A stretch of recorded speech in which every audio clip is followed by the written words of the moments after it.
to stop gathering. What we need is here. Written by Taylor Reid. A brief background. Last week, a trio of economists won the Nobel Prize in Economic Sciences. I found their work unsatisfying. That's the background from which this light little piece grew. On one hand, this is a personal reminder that makes light of my hoarding and mistake-making tendencies. On the other hand, it's a broader reminder that we aren't purely beholden to trusting in growth trends that resist satisfaction. I stumble across the floor. I know what I'm looking for. It doesn't matter. Most of our equipment for processing hazelnuts is divided between the downstairs basement and the detached garage.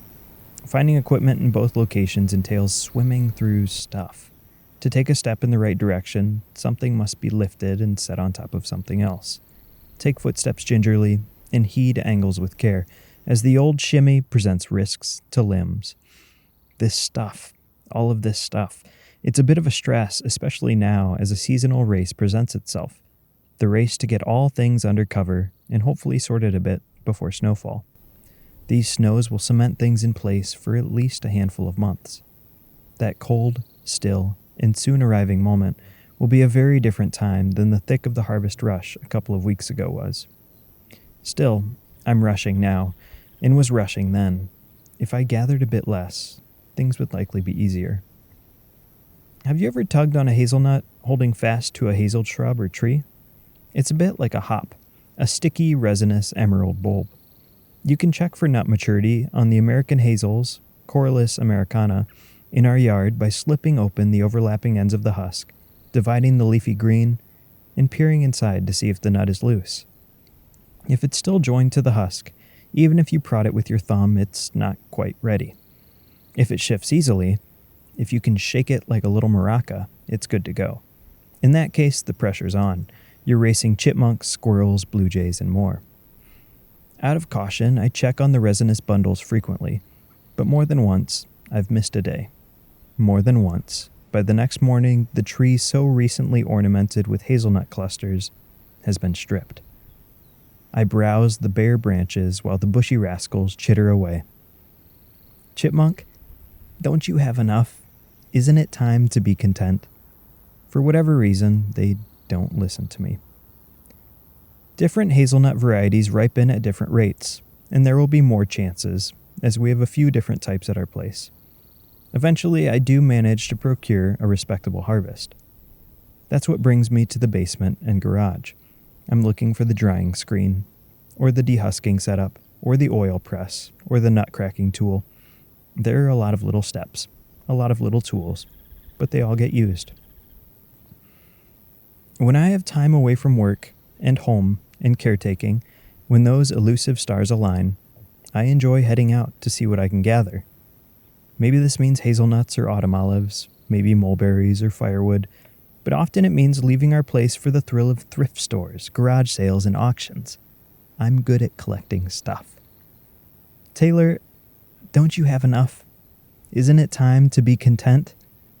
For whatever reason, I don't even listen to me.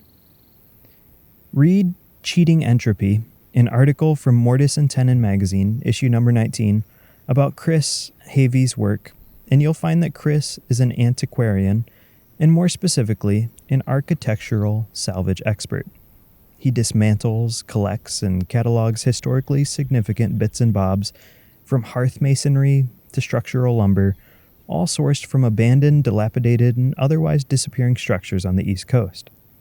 As you might imagine, as someone who's been at it for a while, he's developed quite the collection, all housed in an impressive collection of trailers, shelters, and warehouses.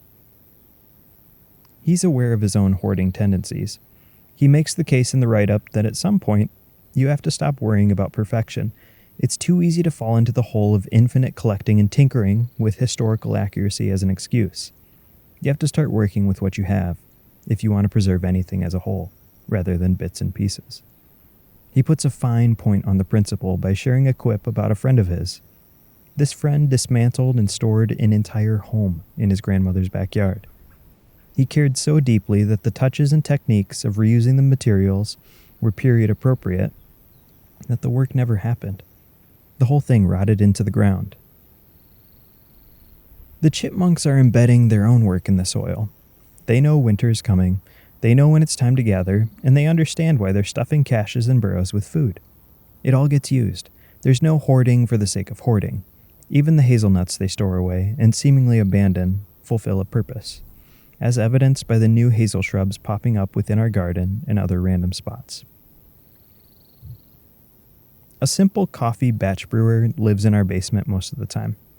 A metal tower with a boiler. Set it up right, pour water through the top, and fantastic bulk coffee flows into a carafe. I picked it up used years ago, and despite its lack of frills and new purchase sheen, it does an awfully respectable job of brewing for others. Not long after I had bought it, I schlepped it to our local farmer's market. I had dialed it in at home, but undid that doing by strapping it to a small trailer and driving it into town. A crowd of folks I knew came by the farm market stand, excited to offer support in exchange for a great cup of coffee. Unfortunately, it wasn't to be. For starters, I hadn't brought a level with me. The machine was off kilter. My grind size, honed at home, wasn't forgiving with the new brew angle, which meant that those friends all received subpar cups of silty coffee. I continued brewing coffee at that market for a few seasons. I brought a level each week. Most of those from that original group weren't interested in getting another cup. I'm still a little embarrassed by the episode. For a minute, I thought the answer to the issues was to buy a new brewer. What I really needed was to pay attention to the actual problems, work through them, and perfect things with what was at hand. Reflecting on that particular batch brewing example, I still make mistakes. I don't brew coffee for groups all the time. On the occasions that I do, I'm often bringing the setup to a new space and working with foggy recollections of what worked best last time. Temperature settings on the brewer, pre-ground or grinding on location, grind size, the total dissolved solids and mineral makeup of the water I'll be bringing or supplied with, brew ratios, etc. Every time I find something to be critical of after the fact, something overlooked, forgotten, unplanned for, or simply messed up. Almost always, though, what I'm able to offer is better than had I not shown up to work with what I have. I don't need a new machine. What I need is to keep honing in. I'm dialing in by resisting the impulse to gather perpetually and forcing myself to work with what I already have. This leads me to work that, in the end, is more meaningful and more necessary than merely collecting things. I'll continue to stand by the title of Wendell Berry's poem, "What We Need Is Here." To ignore that reminder, to keep gathering, straining, and struggling with the clutter of bringing in more and more from elsewhere, gosh, that'd be nuts. Last week, a trio of economists won the Nobel Prize in Economic Sciences. Their work describes and mathematically models the mechanisms through which advanced countries create and sustain conditions for rapid economic growth. This growth is unleashed by technological progress and the usurping of outdated methods and technologies by new ones, a process known as creative destruction. That explanatory work is fine, helpful even, but it does read prescriptively that technology-driven growth, progress, and consumption are greatly beneficial, greatly needed, and greatly threatened by those who question those assumptions. I appreciate the brief mention in their conclusions of questions of how this economic growth is squared with finite natural resources, and their admission that negative externalities pose serious strains on our planet. I also find their immediate answer that tech will solve that, as it solves all things, but naturally not so fast that there won't be widespread suffering, unsatisfying. I'm on a listserv with a few hundred academics and folks concerned with trends in growth and consumption and their adverse effects on the broader ecological systems we all rely upon. When this particular Nobel Prize-winning work was discussed, resignation and frustration reigned. One person mentioned that the Club of Rome's report, The Limits to Growth, was published more than half a century ago. Prevailing notions in economic circles tend to gloss over anything that came of the Limits to Growth report, as seen again in last week's Nobel Prize-winning work. In other words, The book's impact has been negligible. The message has not sold well. That's the background from which this light little piece grew. On one hand, it's a personal reminder that makes light of my hoarding and mistake-making tendencies. On the other hand, it's a broader reminder that we aren't purely beholden to trusting in growth trends that resist satisfaction.